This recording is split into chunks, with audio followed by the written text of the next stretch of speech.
Hello, Darlin. I left my home in Georgia, headed for the Pacific Northwest. It's been said that a man doesn't know what he has until it's gone. I'm living proof of this. I set my eyes on the coffee clubs and artistic districts of Portland and Seattle, not knowing where I'd land. My car broke down in a small town called Darlin, Missouri. Now, I had poured all my money into my car at this point, and I was left with no choice but to call home. Ma? Hey there. How's the trip going? Not so good. My car just broke down. Oh no, and you spent all that money. Yeah, I have no idea what to do. She and I talked it over and decided I needed to get a job and pay for a new car. Okay, so when do you think I should go to the airport? She said, Son, I'm sorry, but your father and I don't have enough right now to help you out. We can send enough for your hotel this week, and that's it. We said our goodbyes, and I sat down on my hotel bed as the television played SpongeBob SquarePants, and it drifted off into the background. That's when it finally hit me. I was 23 and finally on my own, stuck in some hick town called Darlin. I already had resumes printed for when I landed out west, but I sure was hoping to get further west than this. I tried 3 banks when I realized I was absolutely stuck where I was. There was nobody I knew in town. I felt a tiny bit of anguish in this, and at the same time, I had a bit of excitement. I drank some coffee and went out to hand out resumes to every music store and bookstore I could. 2 days passed when I saw an ad for warehouse workers. I sighed and filled it out and immediately got an interview and a job offer all in one day. Moving boxes around, loading trucks, filling out paperwork to use pallet jacks. It was an interesting crew. First there was Bobby, who loved to build boats and furniture and wished he had been a woodworker's apprentice. He saw me coming down Corridor B looking for Corridor F in a giant warehouse. It was me, him, and 3 other guys inside that huge chasm of a place, at midnight of all times to start a shift. He helped me find where I was looking for, and it so happened to be our mutual workplace. I told him my story, and he introduced me to Ted. Now, Ted was a very charming guy who smiled a lot, and I didn't think twice when he offered me his attic bedroom set up for 1 free month and a cheap rate following that. I took his offer and lived with him for 6 weeks and gave him $200. By then, I had found a cheap studio and had met Stacia. Now here's where I kept sinking my fortunes in this god-awful town, for Stacia wasn't quite a gold digger, but wasn't independent by any means either. She claimed to love me and showed convincing affections until I was no longer convinced.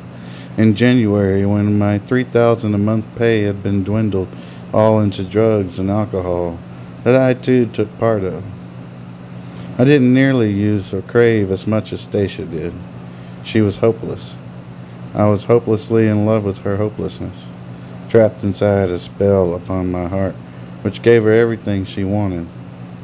Any time I should refuse to buy her Coke or cigarettes or beer, she'd throw some tantrum over something else until I finally gave in.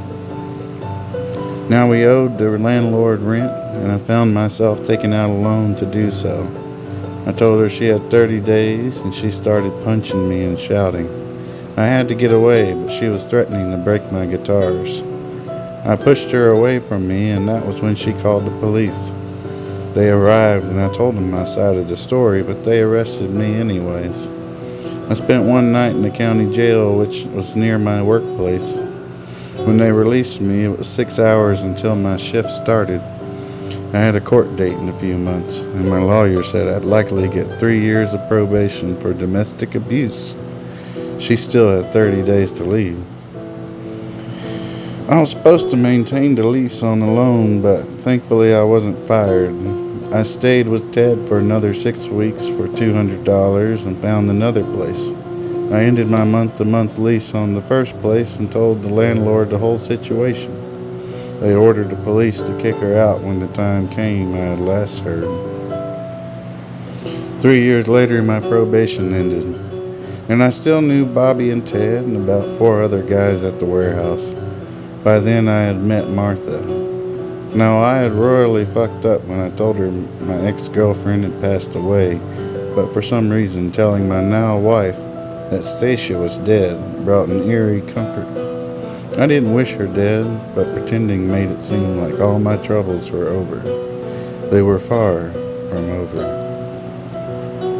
Martha and I was basically soulmates. We got a new house in Allenwood, a neighboring town of Darlin.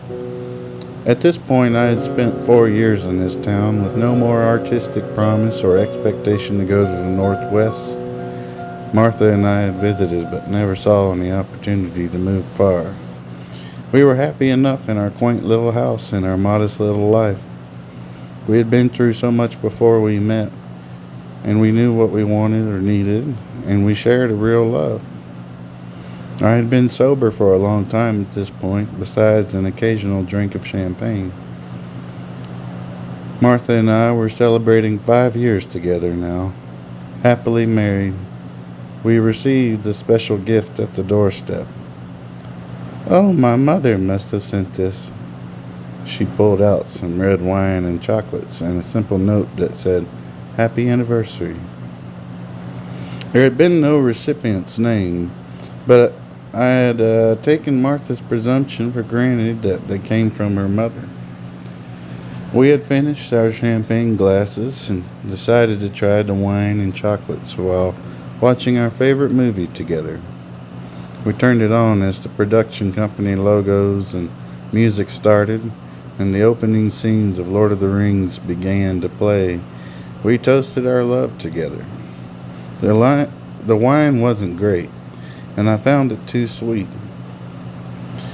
I didn't mind my company as she snuggled close to me and kept teasingly refilling my glass. Martha got sick first. She started vomiting and convulsing. I reached for my phone in horror to get an ambulance. I couldn't help myself but puke as well, and it grew violent, and I fell to the ground next to the love of my life, who I was sure to be dead. We had both been poisoned. Then I saw a familiar face in the living room window. It was a face that brought heartbreak wherever it went. Stacia smiled sinister and slowly walked away from our frozen, fogged-up window.